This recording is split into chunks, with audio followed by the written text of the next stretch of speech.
Hello, beautiful souls, and welcome to my new series, Celebrity Natal Charts. Um, and we're starting the series off with Chappell Roan, who is a Pisces. So, kick back, relax, go grab your favorite drink or something to eat because you know I'm going to be talking about whatever this is for a very long time. So I wanted to start this series out with Pisces, obviously, because I like to work my way back through the zodiac.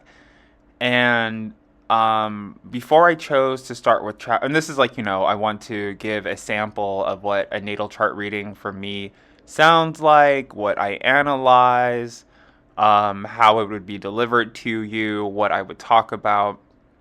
So when you get your own personal natal chart reading, it will be somewhat similar to this. But what made me choose Chappell Roan opposed to any other Pisces was that I know very, very little about her. So I think that my I know nothing. Like, I know that she's my favorite artist, that sometimes she dresses up inspired by, like, Muppets or something. And I really like that song Hottoggo. I think it's, like, great. I love Tony Basil, so she speaks to me. I'm a Pisces, she a Pisces. And Pisces, like, I swear to God, they are the dark horse when it comes to world domination. It's like you're watching a race, and the announcer is like, here comes so and so in the head, and so is in second, and there's another horse in third, and then there's just like some magical ghost horse that just like comes out of nowhere and crosses the finish line. Like, that's Pisces. Because, and I say that because, like, when, like I said, like when I was choosing which Pisces to do this sample reading on, I initially was going to do Justin Bieber, but I feel like I know too much about him and have way too much of an opinion on his life, especially currently. I thought I might still do this. I think that I actually recorded a full 30-minute video about Justin Bieber that I just decided I didn't like. Um, and then I also thought about Flavor Flav, because, from his industry and from his, rap group, he still is still a star, still creating stars. A very very accomplished Flavor Flav, Justin Bieber. I like Adam Levine. There's no reason why I didn't choose Adam Levine, other than I felt like Chappell Roan was a little bit more interesting, and so.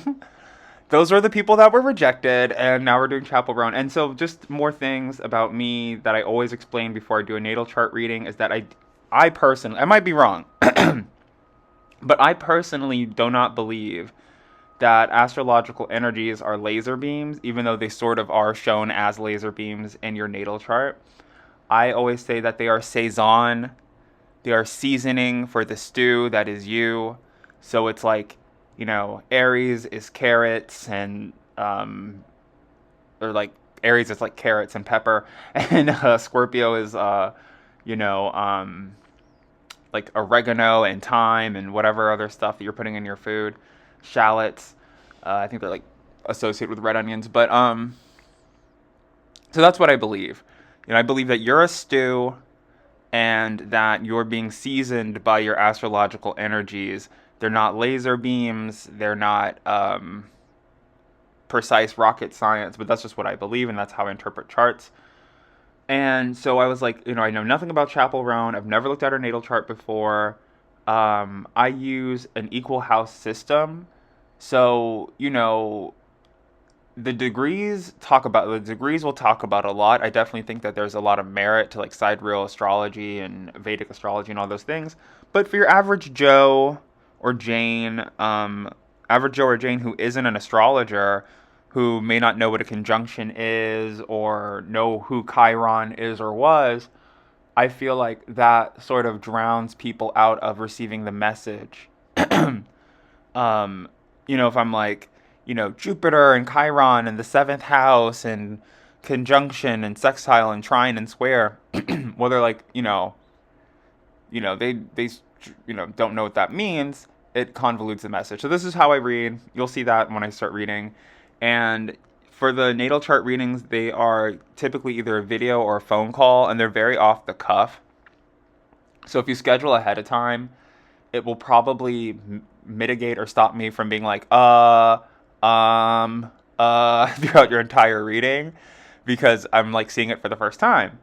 Um, and a little bit of this has been practiced because I was doing the Justin Bieber one, but this is like all improvisation. Okay, so the way that I read, like I said, is that I use equal houses. So, sometimes the houses are not equal in their positionings of what planets are in each house inside of a chart. But in their first reading with me, so you book a natal chart reading, basically what I'll probably do, depending on what birth chart information that you have, because having your birth chart information is like an extreme first world luxury. Even if you were born like from a midwife or in a different different country other than the United States, like it's not everybody has it. Even a lot of people born in the United States don't have it. They lose their birth certificates. Things happen. So the way I like to look at it is just from the rising sign. And even with the rising sign, it being so difficult to calculate because you need the exact time of birth, I know that a lot of people will just like, if you don't know your rising sign, like, because you're dropped off at the doorstep from your parents, you just use 12 o'clock. And I also know that a lot of celebrity natal charts have wrong birth information because it's like second hand or however they get it. But I believe that whatever natal chart you have and whatever birth information you have and have access to is all that you need. So if you only know your sun sign and you don't have access to information of how to get your rising or Venus or Moon or Mars for your journey in this life, that's all you need. You don't need the rest of it. If you do have access to that information, that means you need it. Okay, you have it for a reason. And so this chart that I've been given from Chappell Roan, or about Chappell Roan, this chart says, all this may not be true about her. This chart says that she has a sun in Pisces and that she has a rising Libra. Rising Libra, rising Scorpio, I feel like are two of the best risings to have because they talk about um, change in elevation. I guess if you have a Sun Scorpio or Sun Libra, it's not that amazing or as amazing. But this talks about a person who goes through a lot of physical changes throughout their life. I don't know how old she is, and like I said, I don't know very much about her. But either herself or her father might have like weight issues or an eating disorder. And an eating disorder doesn't always manifest in being like overweight. Sometimes it's underweight. Sometimes it's really being like really thin and things like that. So her weight, I mean, also as like a female pop star celebrity, I think is like at the forefront of her mind, in the forefront of a lot of people's minds. But also her weight, relationships, all of those things. Those are the things that impact her self-esteem the most. And so the ascendant or the rising sign is the first house. So she's first house, rising, ascendant, Libra. And her second house, which if you read any of my posts, listened to a video before, you've heard at nauseum. The second house is the money house or the cash cow house. Like, what is her greatest resource? So if she were a butcher, like in an old timey butcher shop, her cash cow would be like cow meat, pork, chicken, whatever sells the best, right? So her product that sells the best in her personal shop is Scorpio, her power. And her power, I guess, is like singing, performing, dancing, but also Pisces always have some type of like supernatural occultism attached to whatever it is that they're doing, which I think she's just after a celebrity. Like her name, chapel being so close to like a church steeple or like a chapel like you would go to at a church is very Pisces. um and it also kind of like reminds me of like Dave Chappelle, who was another person who sort of like took over the world. And Dave Chappelle, I believe, is a Virgo. So not just, I don't know, maybe they'll do something together eventually. But her greatest resources are Scorpios. So As a Pisces, she might have a lot of secrets of a lot of high powerful people. Um, she might have a lot of esoteric occult knowledge that she's using. There could be like encrypting inside of her music. She could have shamanic or like celestial tattoos. And that might not seem like a goose that's large enough to feed everybody for Christmas, but I think that it will be. And I think also like in her past, so she's obviously I think like psychic as a Pisces, and I think that she might have had a really bad arachnophobia, or just I don't know how you say, just generalized insect phobia in her past, or she still has that from something that happened to her in her past. In her third house, we have Sagittarius, which I also believe we see the moon and Pluto as well. And this is also the problem, not the problem, but the issue that I have with my Justin Bieber video is that I do more, for the past 6 years now, I do more tarot readings than astrological readings or chart readings, but they still come in every once in a while. So I try to keep myself, this is a part of me keeping myself sharp and knowledgeable about astrology and celebrities and, pop culture and things like that. So anyway, in her third house, we got Sagittarius, we got Pluto and the moon. So I think that she's a really good speaker, like from the few interviews that I've heard from her. But I think it causes her a lot of extreme pain and discomfort to talk to people. But it's like good for her finances, it's good for her popularity, and to charge her energy. She sort of is she like receives energy from people from speaking to them, but it kind of still drains her in some way, or it's like draining to see how people are so willing to give their energy to her. And this is only draining because I see Pluto here, and Pluto is sort of like this like vampiric energy, and then the moon is sort of like a reflective energy. So she does kind of like pay homage to a lot of people in the past. And so her esoteric, like, not that she's coming up with everything that she's ever done, but her second house in Scorpio, her esoteric knowledge of Muppet costumes, which then can be worn on the red carpet, adds to her fame and acclaim in her third house and her environment of being a highly competitive champion of speaking or singing.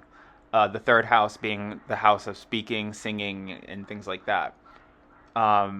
She might do more like ballads and things as she gets older. She might even sing more about like, well, and, and then so the thing is like, everybody gets really afraid whenever, like, if you're doing a tarot reading, you get the death card, people get scared.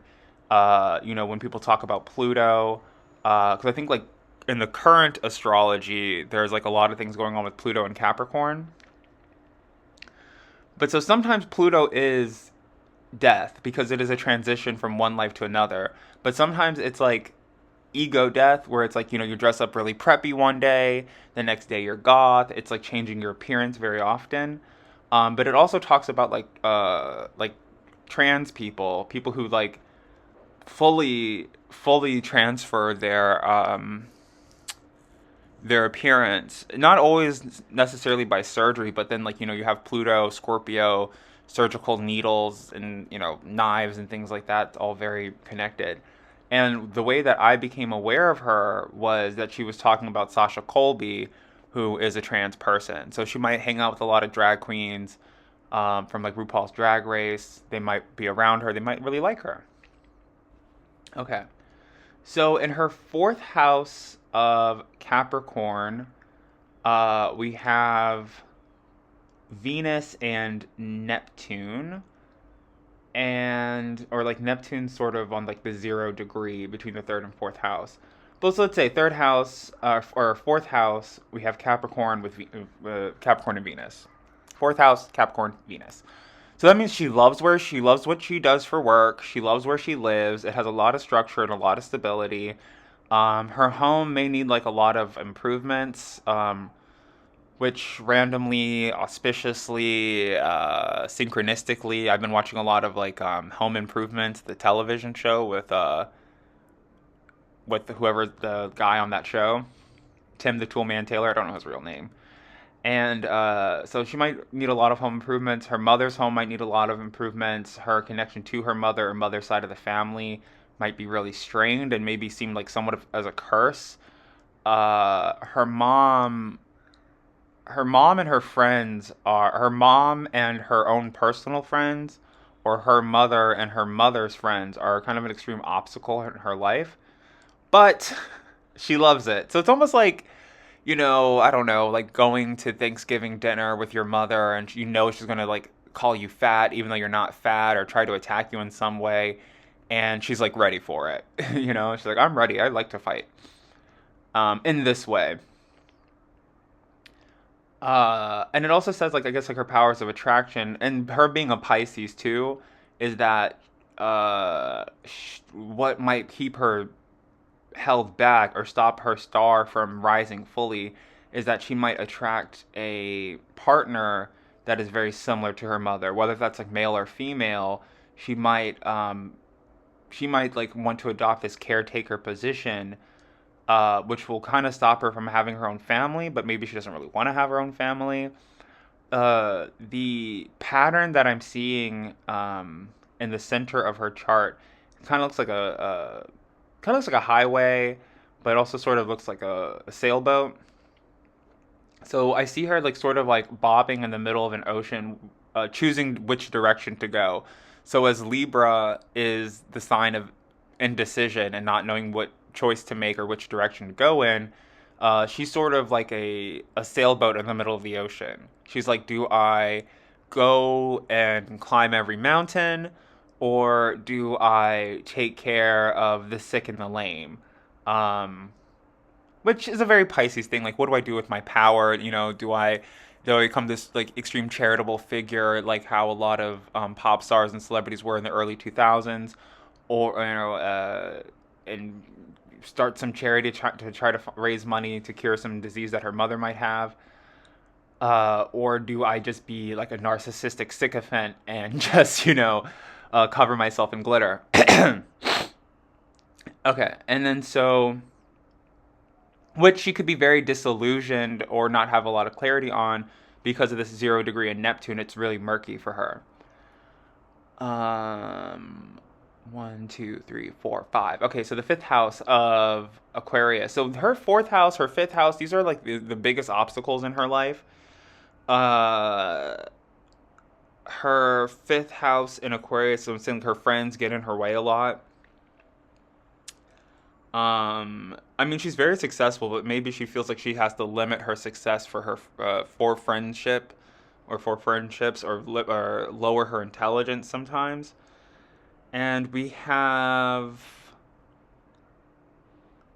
which I believe is Uranus. Yeah, Uranus and Mercury in her fifth house of Aquarius. So yeah, like I said, like I don't know if you know Aquaria from RuPaul's Drag Race, but she seems like a quicker Aquaria. Like she might struggle to speak a little bit. I kind of struggle to speak a little bit too. I kind of feel like I'm talking the same way that I feel like she talks. Like a lot of like, just get it out, I'm the same way. That's why I make these videos that are 50 minutes long. So there's time for me to mutter and mumble and prattle until I get to the message, or I can find the message. So also, when you book a reading with me, whether if it's a natal chart reading or an astrological reading, I'm like very liberal with time because it takes a while for me to get everything I need to say out. And so that's that. And then so also with this being Uranus, we said? Yeah, because that's Saturn over there. Okay, so this being Uranus, there's a lot that she wants to say. There's a lot that she wants to do, just like I just said. Time doesn't always allow, so uh, a lot of whatever she's trying to do gets trunculated. Um, we can probably expect a lot of great things from her. And moving right along into her sixth house of Pisces, so it's like, how does she heal herself? What should she do for work? That's what the sixth house talks about. Like, so if you're in a position in your life where you don't have a job, or you have a job, but it's not really like your career, you don't know what you want to do, looking at your sixth house can tell you very simply in a tarot reading, or analyzing your natal chart, what you should be doing. So if you have a sixth house in Pisces, like Chappell Roan, this is saying that you should be like a priest, or a singer, a fisherman, um, a guy who lives in a lighthouse, like Pisces jobs, right? Things that you can do alone in isolation, not with a bunch of petty, jealous coworkers that are mad because you're outshining them because you know all the words to chorus line or whatever it is. And then also with the sixth house, if you are experiencing any type of health issues, this can give you like insight into how you should heal yourself. So she has Sun, Mars, and Jupiter in her fifth house of Pisces. Jupiter in the fifth house of Pisces sounds effing amazing. Sun in the fifth house with Pisces sounds amazing. Like, she probably has like a really sad look on her face, but she can synthesize joy very well, and she finds joy very easily. And the happier she is, the more beautiful she will appear. And she's a very lucky, fortunate person. So just to compare, because especially with these natal charts, as I was going to potentially put them on the screen, which I still might do. I don't know. I've decided this is a radio show and that I don't have to show any images about anything. That's what I decided when I started this. But just to compare, because I did Justin Bieber's chart yesterday, he has Jupiter in his first house. So, and which it made me feel very a lot of what I was seeing in his chart versus what I supposedly know about his life was very confusing to me, because his chart is like he's a very lucky person in that he should like go on Star Search or American Idol with the second house in Sagittarius to enter some type of competition to make a bunch of money. And then in the reading, I was like, well, he very much could become like a judge on The Voice or something. And then that could be like a really good financial rowboat for him. Me seeing Jupiter in Chappell Roan's sixth house. Let me just make sure it's right. One, two, three. 1, 2, 3, 4, 5, 6. Yeah, in her sixth house is that she'll be very lucky with her looks and her appearance. She'll be very lucky in overcoming obstacles. She's very good at taking action. Like, as you know, Pisces and Virgo have this tendency to be somewhat like lazy, or um, wanting to allow other people to figure things out for them. She'll have that in the sense that she doesn't have to figure everything out for herself in her life, but she's good at taking action. She's good at like taking care of business and handling things that need to be handled. Um, in the sense of like her health. So like going to doctor's appointments or going to the dentist or whatever it might be. I think she might have some dental issues. And then seven. So her seventh house of love and relationships and likes and follows. I think we also have Saturn here too, which talks about limitations. So, like I said, her relationship to her mother, her relationship to her friends, these cause obstacles for her. How she overcomes these obstacles is by being psychic and intuitive and knowing everybody's secrets, being a Pisces. The seventh house I see as what she's attracting, who would be a good relationship for her. And her being, her rising sign being sort of in between Libra and Scorpio, I see that somebody with a lot of Aries and Taurus would be a really good relationship for her, simply because Aries they'll sort of like match her sense of honesty, as most Libras tend to tiptoe around certain subject matters. I think she's very direct and headstrong, which is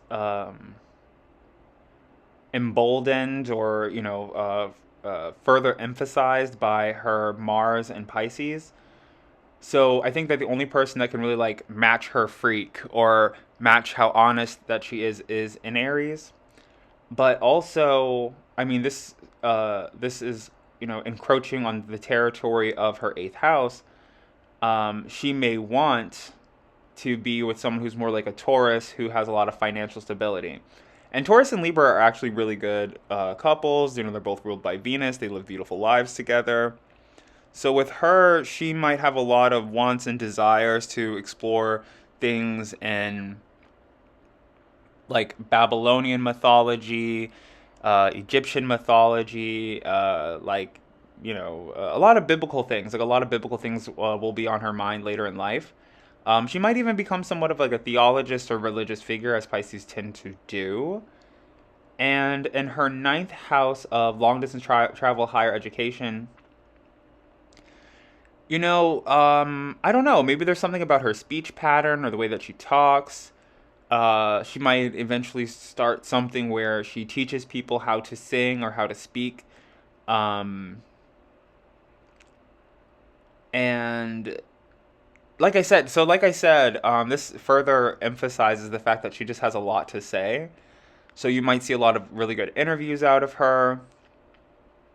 Um, and there's a lot of things that she wants to say. There's a lot of things that she wants to reference and pay homage to, which is very drag queen. You know what I mean? Drag queens, like I think the whole idea behind it, it's like when um everybody I'm thinking about is still alive. Amy Winehouse. Like when Amy Winehouse passed away, I think that there was a lot of people who wanted to carry her spirit and carry her torch songs.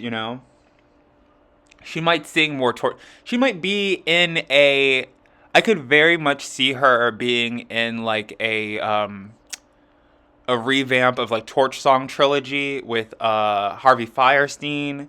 I could very much see her doing like a movie like Working Girls, like Joan Cusack in Working Girls because of her like brown wavy hair. She might start doing movies and acting or YouTube or indie films or just something very interesting. I see here with this ninth house in Gemini, very unique. She might start like an acting school or something, or an app or something, social media app that helps people. Like, what is it, like hit record? I think he was from. I think the guy from Hit Record is either from Home Improvements or something like that too. Stay with me, watch these videos. I'll remember everybody's names and everything that's going on. Okay.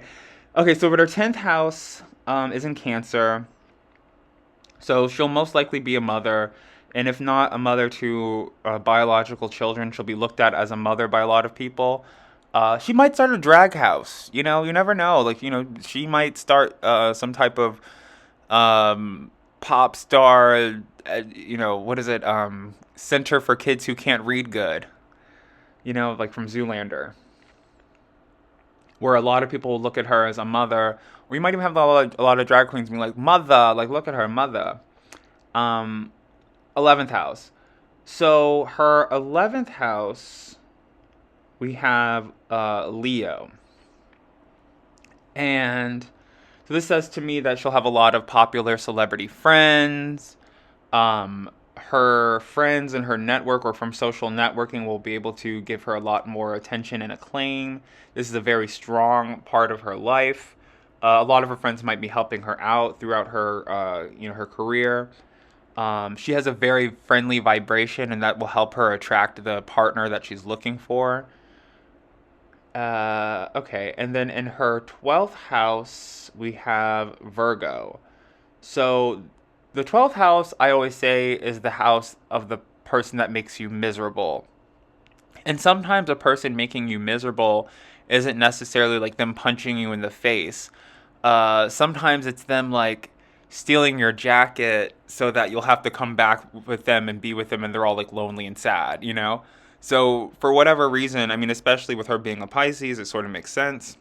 But it's like for whatever reason, Virgos make her feel lonely and sad, or she probably sees a lot of what she wants or who she wants to be in Virgos, and then make her feel like it's like I don't know. It's like going to somebody's house and like they just have like a fruit bowl or a drying rack above their sink or just something that makes a lot of sense. And she's like, "Oh man, this makes me feel like such an idiot for not having it." It's not very serious, but or maybe in ways that she hadn't taken hasn't taken care of her health, or perhaps ways that her education, like her formal education, may be lacking, makes her sort of miserable. But the thing is, because when it comes to whatever sign is in my 12th house, I avoid like the plague. But I had a friend sort of like elucidate me, especially like this being about someone who's a Pisces. It's like, okay, you're a Pisces, and you might have a Virgo friend who's in the 12th house, and she might be upset that like Beyonce gets more attention or makes more money than her, or is like deeper into the occult of the Illuminati than she is, or other Virgo performers like, I don't know who's a Virgo, Ludacris or Michael Jackson's Ghost. Um, but she's a Pisces, and Pisces make everybody miserable. So, as Leo makes everybody happy, and Virgo makes everyone want to work harder and take care of their health, and Cancer wants everyone to nurture each other or to feed from their bosom, Pisces makes everybody miserable, either with their lack of success or the prominence of their success. So I'm always afraid of the signs or the energies of the people that are in my 12th house. But then as a Pisces, you must remember that you are everybody's 12th house. So, and then just to clarify, me saying that like her mother and her friends sort of hold her back in a certain sense, it's like she may not want to outshine them so grandly or so brightly, which sort of like, if you could even imagine, maybe that's been keeping her away for so long, or keeping her out of the radar for so off the radar for so long, is that she didn't want to like, forgive me for saying this word, but she just like didn't want to trump everybody. And I think that Pisces really are this like Deus ex machina, step over the velvet rope, cut the line type of sign. Definitely like Scorpio and Pisces. Um, but okay, and that's what I see, and that's what you can expect in a natal chart reading. Thank you so much for listening. So that's like when we first do our natal chart reading together, that's sort of what I'll talk about, is just walk through the houses based on your rising sign. And like I said before, if you don't have access to your birth chart information, like what your rising sign is or might be, you can do the same thing with your sun sign. You can do it with your moon sign. It's fun. It's fun. It's fun and it's enlightening. And so in like the next reading, so like if you were to book a second natal chart reading, I'd probably talk more about the planets. You can ask specific questions, like what does my natal chart say about um, who might be a good match for marriage? What does my natal chart say about who's a good match to work with? Um, for her, for marriage, I think like Sun, Rising, Gemini, or Aquarius would be really good. Let's see. 1, 2, 3, 4, 5, 6, 7, 8, 9. Yeah, Gemini would be really good marriage material for her. Which a lot of the times you don't see Gemini and Pisces doing too well together, because Gemini is a sign that loves intelligence, while Pisces is a sign that is intelligent. So I see a lot of like loneliness and isolation in her, where in her youth, in her past, she probably took in a lot of media. So that's why like a lot of these like things that I say she's like referencing. So her greatest source are the references that she has to the past, and paying homage to um, artists and people in the past, namely drag queens and uh, pop stars from the 80s. If she wasn't a singer, I guess she'd probably be like some type of like history teacher or music historian. All right. Okay, so that's what I see. Thank you guys so much for listening. I hope you enjoyed this series. I do plan to do this for every sign maybe, but I already have two Pisces people charts recorded, so I might just only do Pisces, who knows. But thank you for listening. Like and subscribe, and I will see you in my next video. Thank you so much.